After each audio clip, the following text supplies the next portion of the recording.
Naghain si Senador Panfilo Ping Lacson ng Senate Resolution No. 511 na humihiling ng Senate Inquiry in Aid of Legislation sa patuloy na pagtaas ng singil sa kuryente. Ayon sa resolusyon, layunin ng investigasyon na mapalakas ang transparency, accountability at consumer protection sa power industry. Sinabi rin ni Lacson na kabilang ang Pilipinas sa may pinakamataas na residential electricity rate sa Southeast Asia.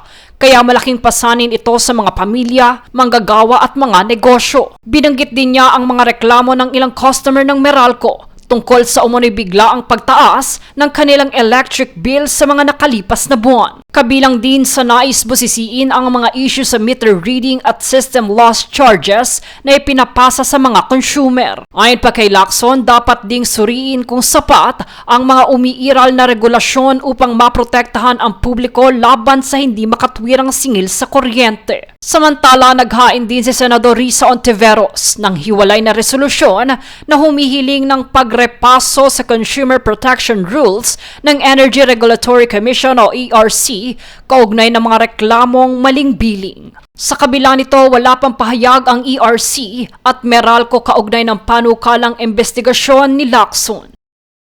Jade Buhoy, nag-uulat para sa Golden Nation Network.